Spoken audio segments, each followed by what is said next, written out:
Hola, ¿qué tal amigos de SoyChile.cl? ¿Cómo están? Bienvenidos a otra conversación a través de nuestro espacio Soy TV. Hemos dialogado en esta instancia varias veces de inteligencia artificial y cómo nos ha llegado ya a cambiar el mundo. Lo cierto es que estaba hace rato ya en el día a día de la tecnología, pero ahora la vemos visible como una cuestión capaz de resolver problemas, de entregar soluciones rápidas a cuestiones como hacer una página web que antes demoraba mucho. Hoy día con la inteligencia artificial se puede hacer de manera mucho más rápida.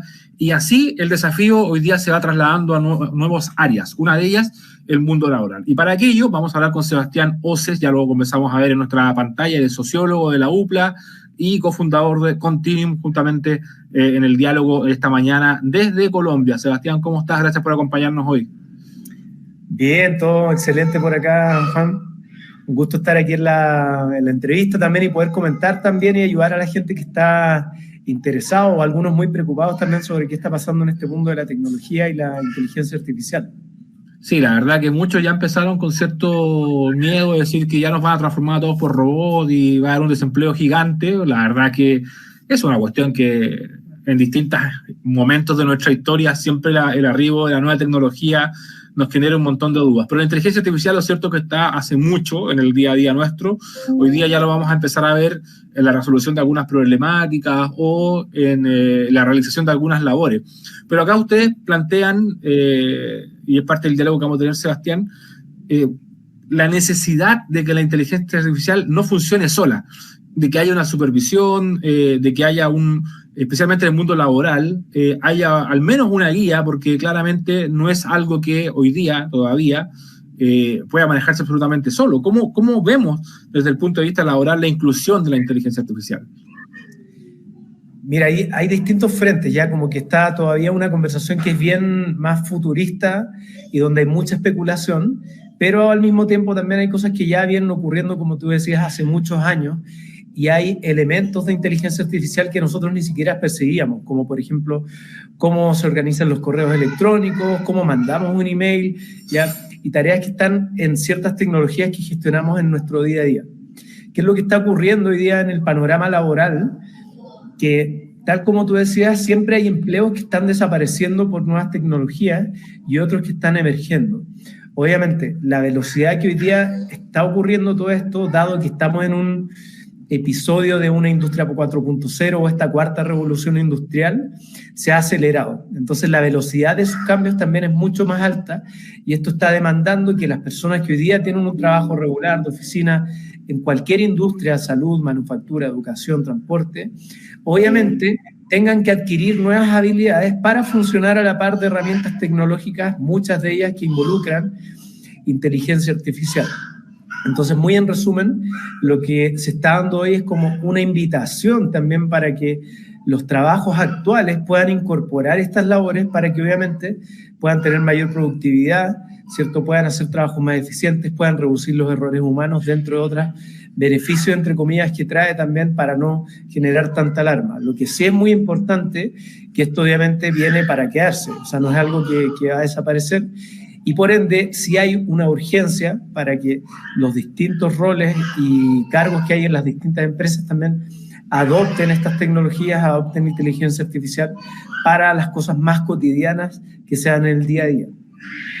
Ahora, hay también un desafío, Sebastián, que tiene que ver con los gobiernos, con los estados y también cómo regulan esto, porque finalmente tú bien lo decías, es una cuestión que llegó para quedarse, pero cómo los países con la regulación se adaptan a esto, porque a ver, casi todos los países tenemos leyes que se generan producto de un diálogo en los congresos.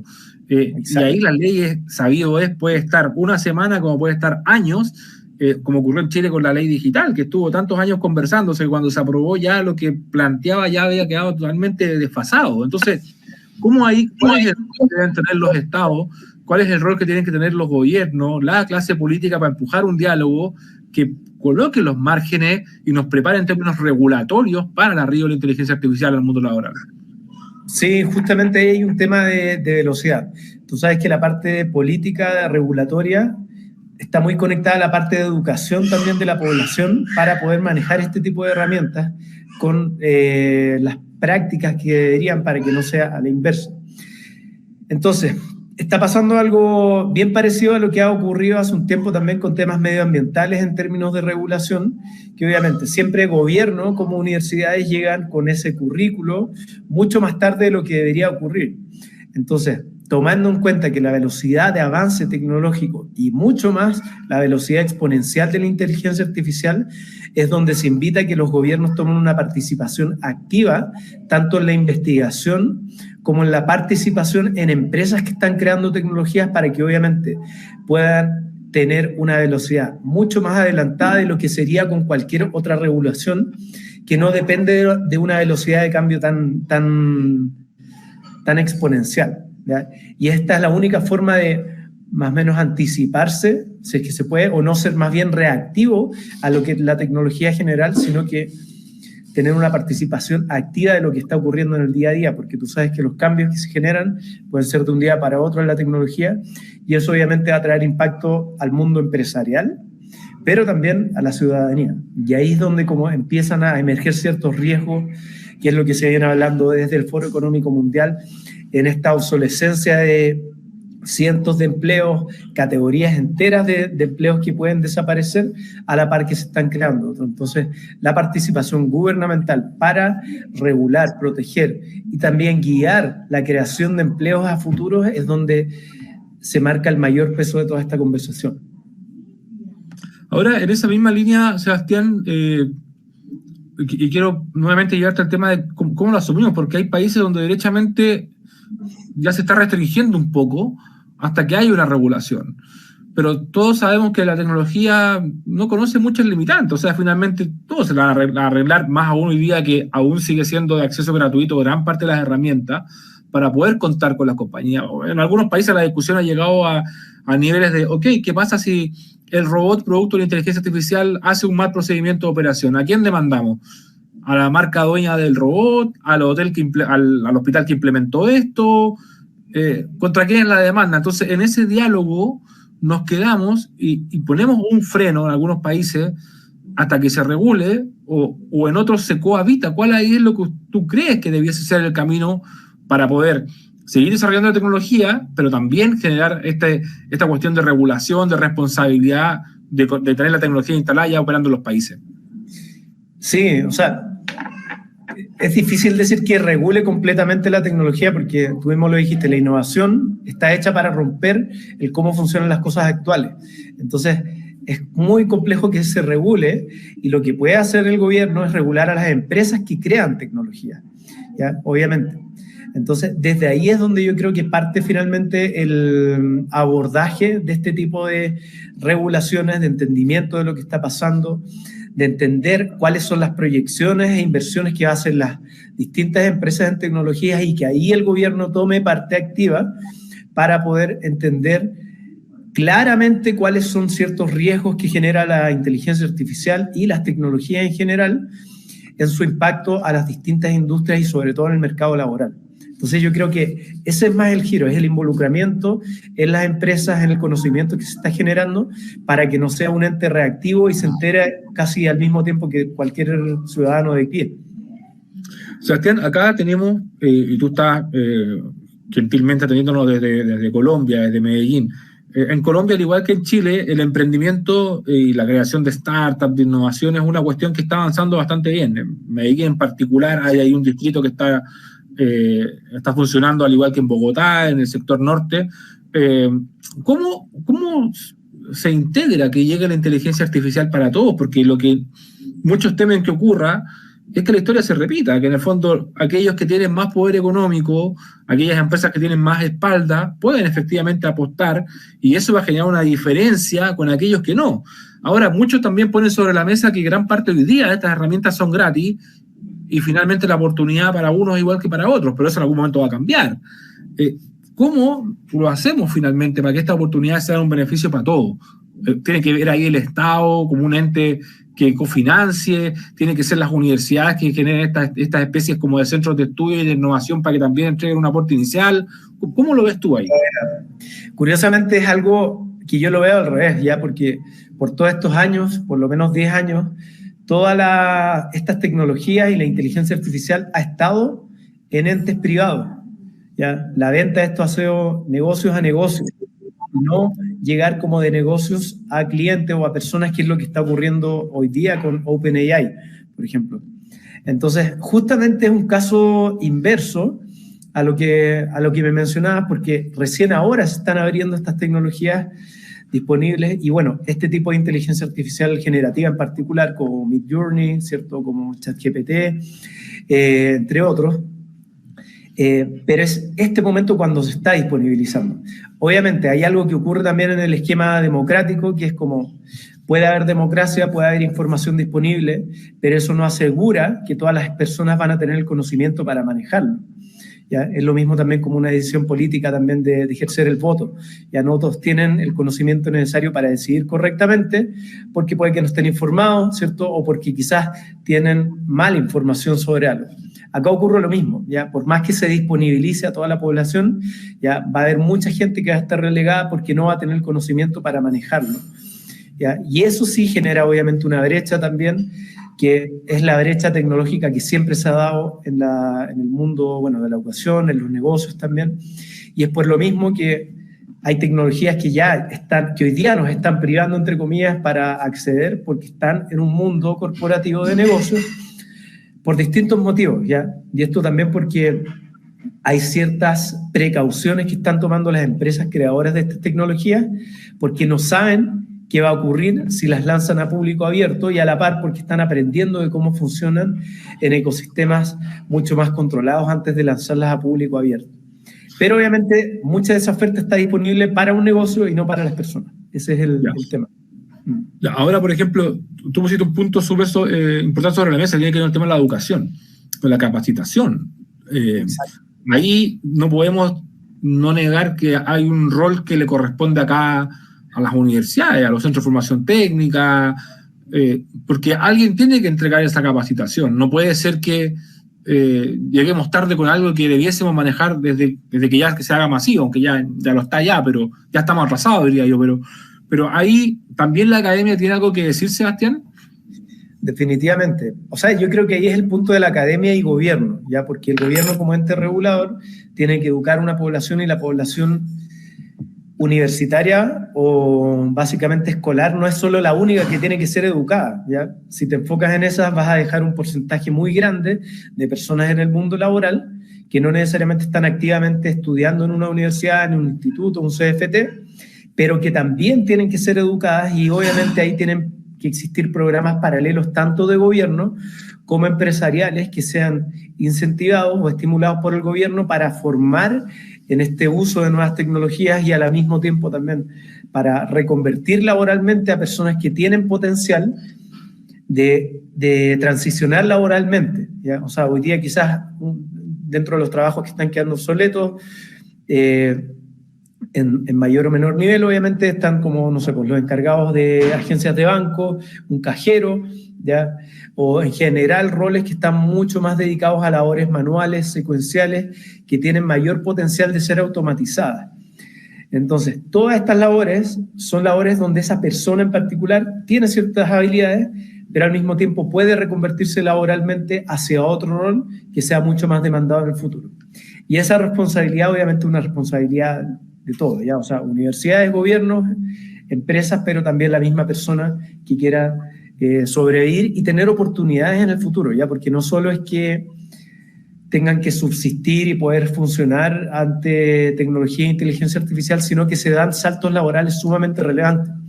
Yo mismo soy sociólogo y me reconvertí laboralmente al mundo de la tecnología. Hay personas que trabajan en enfermería, personas que no han estudiado en la universidad y han tenido la capacidad de estudiar programación, ¿cierto? Han aprendido a codear, y eso obviamente les genera un nivel de calidad de vida mucho mayor porque aprendieron cosas que tienen mayor demanda en el mundo actual, y obviamente con proyecciones de alta demanda en el futuro también. Sebastián, estaba viendo la plataforma de ustedes, y ustedes plantearon una cuestión que tiene que ver con la industria de servicios digitales, que es una cuestión que a muchos le ha cambiado la vida. Uno lo conversa con las personas adultas. Antes había que ir con un archivador de documentos para comprar un fondo mutuo en el banco, y ya uno puede comprar 1.000 pesos a través de una aplicación, y ya, no hay nada más que hacer, esperar que crezca el fondo mutuo y después ojalá retirar un poco más de dinero. Nos ha cambiado mucho la vida. Las compañías cuando enfrentan este momento de cambio, es una cuestión que ha ido variando en la aceptación de este cambio en la medida que las gerencias se van renovando o aún queda mucha resistencia. Y en algunas compañías, principalmente familiares, que lamentablemente es donde cuesta por ahí que se rompan las tradiciones y hay que cambiar todo, porque el mundo cambió, básicamente. Sí, no, y efectivamente, o sea, hay distintos tipos de empresas. Hay que obviamente entender cuál es el tamaño de la empresa, también la competencia que tiene y cuál es la necesidad que ellos tienen de transformarse digitalmente, que es como este concepto que también partió hace 10, 15 años atrás de la transformación digital.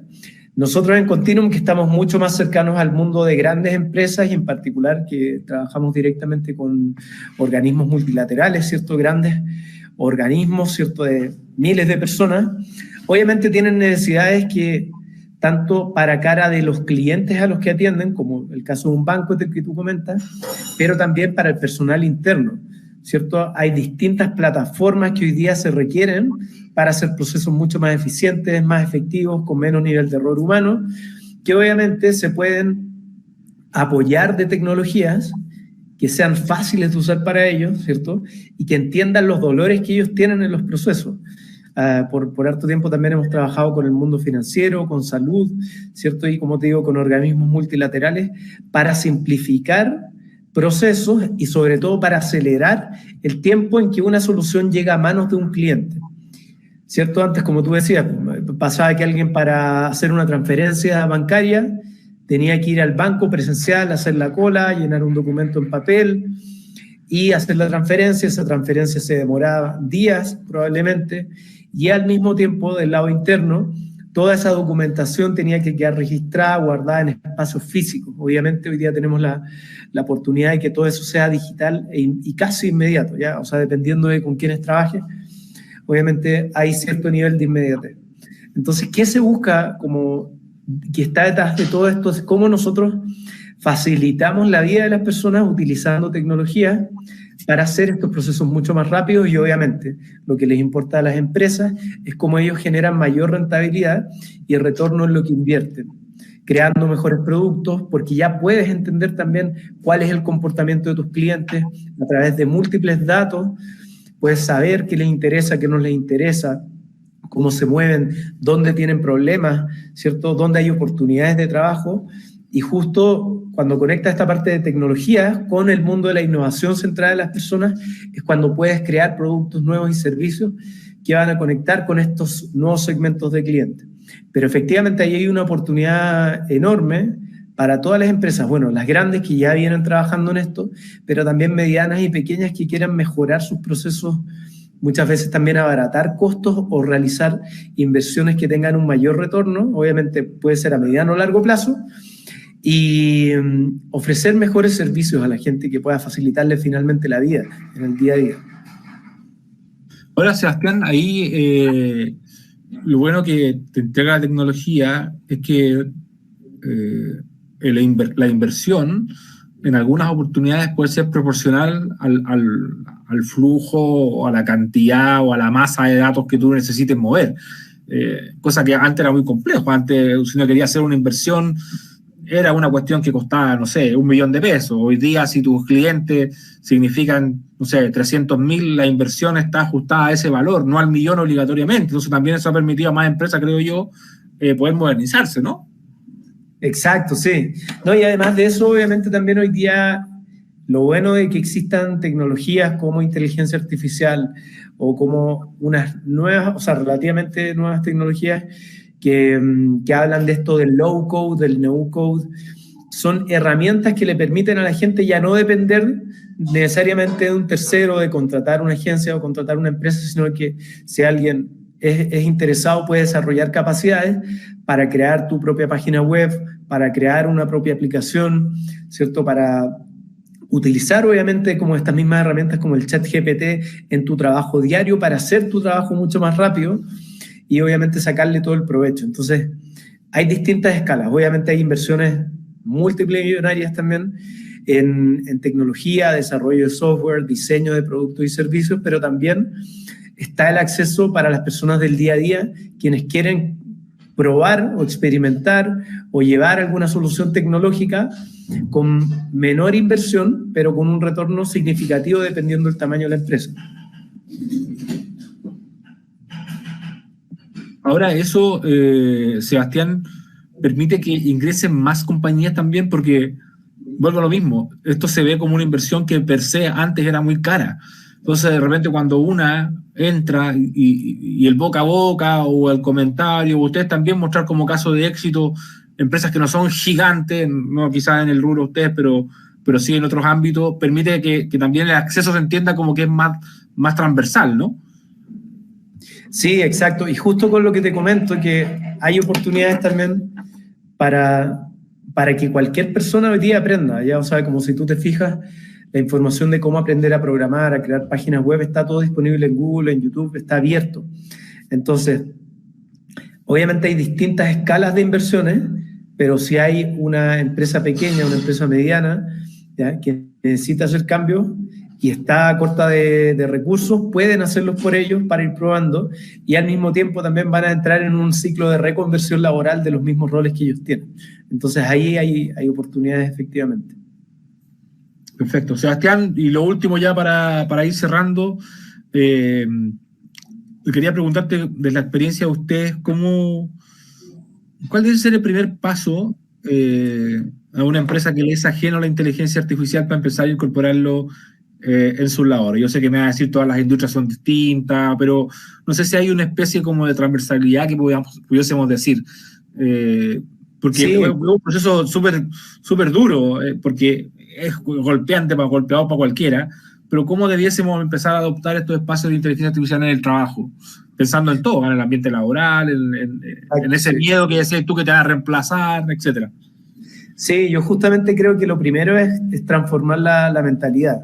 No ver esto como una amenaza, sino como una oportunidad para que uno pueda hacer mejor su trabajo y al mismo tiempo pueda cuidar la calidad de vida con la que uno siempre lucha en el trabajo, la calidad de vida y en los espacios personales.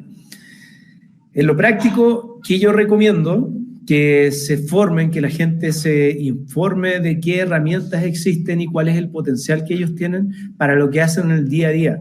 No es necesario que todas las personas que están escuchando sean desarrolladores de software, sean especialistas en data, en blockchain, sino que obviamente ellos pueden utilizar estas herramientas a veces como para redactar un correo electrónico, ¿ya? Quizás para armar su currículo si es que quieren postular a algún lado nuevo, ya si necesitan hacer un esquema, un diseño, que puedan utilizar estas herramientas también en lo más cotidiano, ¿ya? Entonces, ahí es donde yo creo que está el primer nivel, como cambiar la mente y empezar a probar, ¿ya? Porque básicamente, como tú decías, todos tienen realidades distintas, pero donde se da lo interesante es que puedas aplicar lo que tú hoy día haces, sobre todo las tareas que son rutinarias, secuenciales, que puedas ver, a ver, ¿cómo podría hacer esto de una manera automatizada? ¿Qué pasaría si empiezo a usar esto también agarrándome de herramientas como el ChatGPT? ¿Ya? Tienes que hacer una presentación, tienes que mandar un correo, tienes que hacer un análisis de datos, ¿cierto?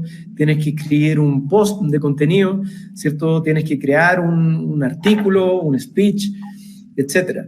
Y después es donde ya vas escalando también en el potencial de interconectar todas estas herramientas para crear distintos tipos de contenido o recursos que necesites para tu gestión diaria. O sea, yo creo que lo importante es pensar, cambiar la mentalidad y ver cómo yo voy aplicando esto en mi gestión diaria para cualquier cosa que tenga que hacer, sobre todo las que tengo que hacer rutinariamente y que involucran tiempo donde yo podría agregar valor en otra cosa si la estuviera haciendo esa otra. Sebastián, te queremos agradecer mucho el contacto, el diálogo desde Colombia en esta jornada. Muchas gracias, Juan. Y nada, feliz de estar aquí. También cuando nos inviten por acá estaremos. Bien, muchas gracias. Sebastián Ose, sociólogo, cofundador de Contium. Conversamos a propósito de la adopción en el mundo laboral de la inteligencia artificial y ahí algunos claros consejos de cómo abordar eso en su trabajo. Bien, recuerden ustedes que en soychile.cl tenemos entrevistas de variados temas de muchas regiones con cada uno de nuestros periodistas. Pueden ustedes ingresar ahí a la grilla, pueden revisar algunas entrevistas que se hayan perdido, pueden verlas, comentarlas y también compartirlas. Recuerden que estamos todos los días en nuestra extensa red de sitios regionales desde Arica a Chiloé. Será hasta la próxima.